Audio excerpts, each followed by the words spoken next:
Olá, meu nome é Robert Ribeiro e nesse tutorial vamos falar novamente aí sobre o registrador de deslocamento 74HC595.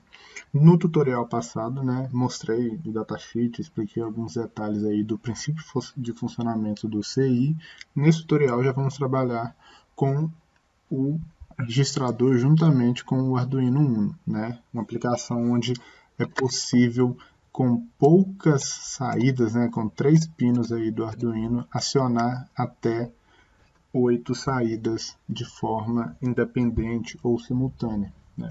Nesse exemplo, vou seguir a ideia de um contador, né, que eu fiz, que a gente apresentou aí no tutorial passado, como uma forma aí até de fazer uma comparação, né, de como que é feito quando você trabalha com bits, né, com cada saída de forma independente para acionar cada segmento do display de 7 segmentos, em comparação, né, no caso onde eu preciso de 3 pinos aqui, né, de o pino de clock, o pino de data e o pino de LED do CI 74HC595, e acionando aqui os segmentos do display de 7 segmentos. Lembrando que na simulação eu não adicionei os resistores, mas é sempre bom lembrar que é necessário colocar, né? Aqui é só para efeito mesmo de simplificação, mas é indicado colocar resistores aqui na saída do CI, ligando em cada segmento do display. Valores aí entre 220 ohms, né, e 330 já são suficientes aí para limitar a corrente de cada LED aqui do segmento do display.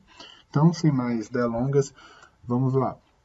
Qual que é a ideia? A ideia é mostrar os números aqui de 0 a 9 utilizando o registrador de deslocamento juntamente com o Arduino. Então, o que a gente deve fazer é bem parecido com o tutorial passado, onde a gente deve acionar os pinos, né, de LED, data e clock num sincronismo de forma que a gente consiga habilitar as saídas do CI registrador de deslocamento. Então, a primeira coisa que a gente vai fazer aqui é definir os pinos, né, o pino de clock, como o pino de clock é o SHCP, ele está no pino 10 do Arduino. O pino de data vem em sequência, vou chamar de DS mesmo, igual o do CI, é o pino 9 do Arduino.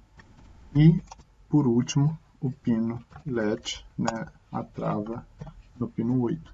Segunda coisa que a gente vai fazer é na função setup definir que esses pinos são saída. Então, o CLK, como os demais, a gente deve definir ambos como saída. DS e aqui o LED. Ok, então já defini os pinos de comando do meu registrador e já falei que eles são saídas. Na função principal, né, no void loop, a gente precisa acionar aí os dígitos, né, implementar aí os dígitos. E para trabalhar com esse aí, já vem, né, uma função pronta aí do Arduino, né, já vem integrada ao Arduino IDE, uma função chamada Shift Out. Com essa função a gente consegue transmitir, né, bytes, né, para o CI de forma simultânea, né? Ou seja, ele vai enviar os bits, né, um de cada vez, né, os 8 bits, mas a gente consegue passar qual o byte que a gente quer escrever na saída do nosso registrador, mas aqui a transmissão é feita bit a bit. Então, como que a gente implementa essa função? Chama shift out, né? E está faltando um F aqui, né? Shift out. E ela precisa de alguns parâmetros, né? O primeiro parâmetro é o pino, a informação, né, de qual dado você vai transmitir. Então, aqui a gente vai passar o pino de data, DS. A segunda informação, qual o pino, né, de clock, de sincronismo ali. Então, o CLK. Aqui, a terceira informação, o terceiro parâmetro que a gente deve passar é, como vai ser a transmissão, né? Como que esses bits vão ser transportados. Se vai ser do bit de maior ordem, né? Ou seja, do bit mais significativo, né? Ou do bit menos significativo, né? Qual a sequência que a gente pode utilizar. Nesse caso, vamos trabalhar com um bit menos significativo, ou seja,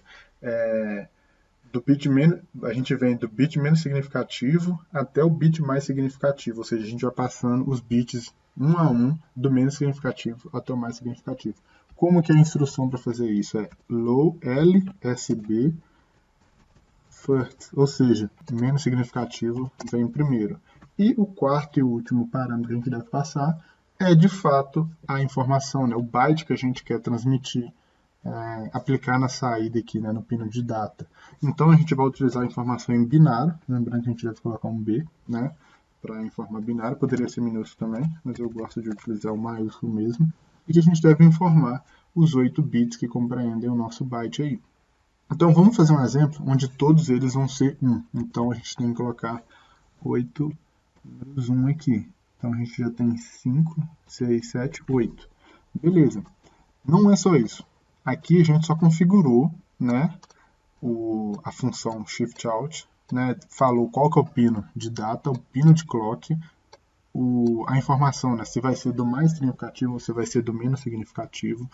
Quando a gente colocou aqui que ela é do menos significativo, por que eu optei por usar do menos significativo? Porque ela vai pegar da esquerda para a direita e vai jogar esses bits na saída.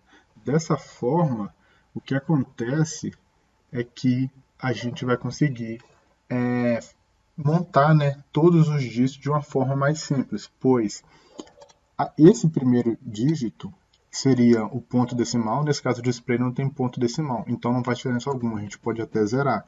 O primeiro aqui, né, o segundo, na verdade, o segundo bit, ele vai ser respectivo ao segmento A, o terceiro segmento B e assim por diante, ou seja, fica mais fácil implementar, né, montar aqui todos os bits que vão compreender os números de 0 a 9. Então foi por esse motivo que eu optei por estar trabalhando com o bit menos significativo primeiro. Então, ok, a gente vai trabalhar dessa forma. Falta uma informação, que é passar, né, aquela instrução de clock. Perdão, a gente precisa passar a informação da trava, né, do LED. E como que a gente faz passar essa informação do LED? Lembrando que na última aula a gente mostrou, né, o esquemático, né, um diagrama de como que funciona isso no CI, mostrou ali os gráficos de clock, LED, do master reset, do output enable. Para habilitar as nossas saídas, a gente deve usar o comando digital write. E nesse instante a gente deve fazer o seguinte, a gente deve colocar o LED em low, certo? E após utilizar o comando shift out, a gente deve jogar ele para high, ou seja, a gente está fazendo a transição de nível lógico baixo para nível lógico alto. Essa transição de borda de subida permite com que a gente atualize a saída que a gente aplicou, uma vez que o pino de clock já é comandado pela função shift out. A gente precisa só trabalhar então com o let, né, que é a nossa trava ali. Então essa é a instrução que a gente deve utilizar aí para fazer o envio, né, de um byte utilizando a função shift out. Então a gente pode compilar aqui, né, não tem nenhum erro, a gente pode ver aqui se deu certo. Então reparem que todos os segmentos, né, do display de 7 segmentos foram acionados. Então, por exemplo, vamos formar aqui o número 0. O número 0 é o único segmento que não está acionado, não está ligado, né, é o G. Então a gente apaga o segmento G, compila novamente e aí temos o número 0.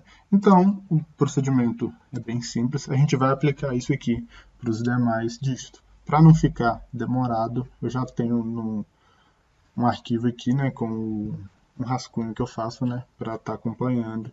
E aí eu vou copiar e colar aqui para agilizar no tutorial e não demandar muito tempo aí, não ficar muito grande. Então, vou apagar, né, aqui, vou selecionar tudo, apagar, colar o restante dos dígitos. Então, repara que a gente está utilizando de 0 até 9 aí fazendo a mesma coisa para todos, ambos, né, a mesma instrução de let, shift out, a única coisa que muda é o byte ali com os respectivos segmentos que devem ser acionados aí para formar os números, né. Então, estamos dando um delay entre cada número, entre cada dígito aí, para ter uma visualização melhor. Vamos deixar mais rápido aqui, em vez de 500, colocar ambos em 300, né, e compilar e ver o resultado na simulação. Pronto. A gente compila e dando play, reparem que está mostrando os números de 0 a 9 e o ciclo se repete.